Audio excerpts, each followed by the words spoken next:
Welcome to EFL Listening Channel. The 5 Boons of Life by Mark Twain. Chapter 1. In the morning of life came a good fairy with her basket and said, "Here are gifts. Take one, leave the others, and be wary. Choose wisely. Oh, choose wisely, for only one of them is valuable." The gifts were 5: fame, love, riches, pleasure, death. The youth said eagerly, "There is no need to consider," and he chose pleasure. He went out into the world and sought out the pleasures that youth delights in, but each in its turn was short-lived and disappointing, vain and empty, and each departing mocked him. In the end he said, "These years I have wasted.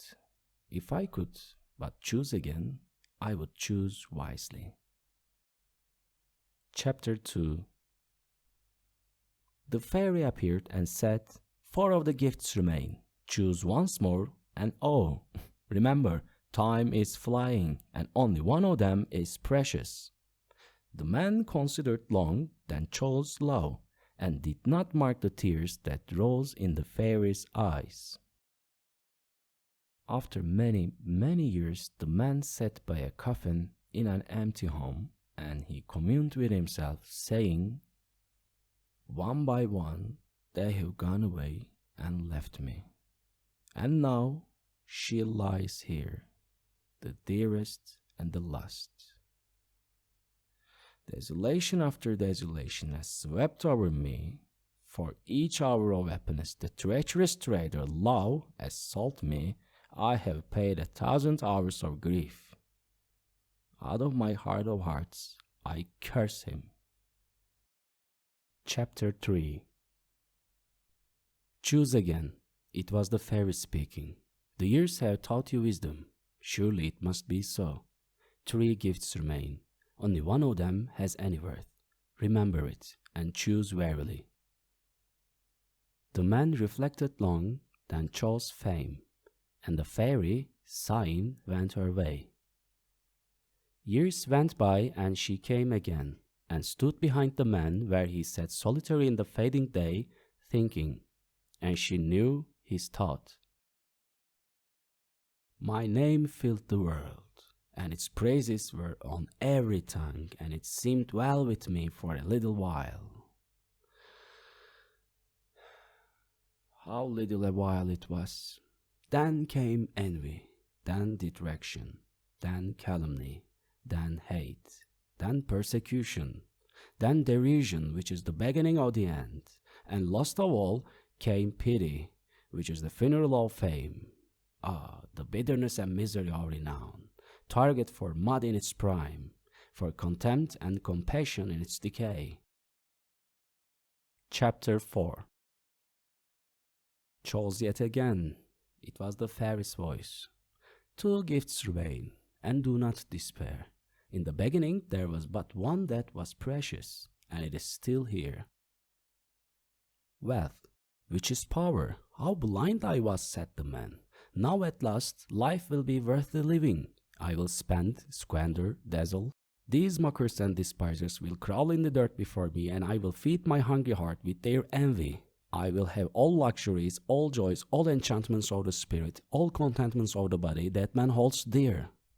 I will buy, deference, respect, esteem, worship, every pinchbeck grace of life the market of a trivial world can furnish forth.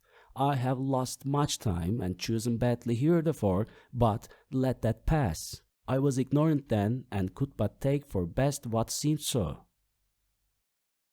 3 short years went by, and a day came when the man sat shivering in a mean garret, and he was gowned and wan, and hollow-eyed, and clothed in rags, and he was gnawing a dry crust, and mumbling, "Curse all the world's gifts, for mockeries and gilded lies, and miscalled every one. They are not gifts, but merely lendings. Pleasure, love, fame, riches, they are but temporary disguises for lasting realities. Pain, grief, shame, poverty. The fairy said true. In all her store there was but one gift which was precious, only one that was not valueless. How poor and cheap and mean I know those others now to be, compared with that inestimable one, that dear and sweet and kindly one, that steeps in dreamless and enduring sleep the pains that persecute the body and the shames and griefs that eat the mind and heart. Bring it. I am weary. I would rest. Chapter 5. The fairy came, bringing again 4 of the gifts, but death was wanting. She said, I gave it to a mother's pet, a little child. It was ignorant, but trusted me, asking me to choose for it. You did not ask me to choose. Oh, miserable me. What is left for me? What not even you have deserved, the wanton insult of old age.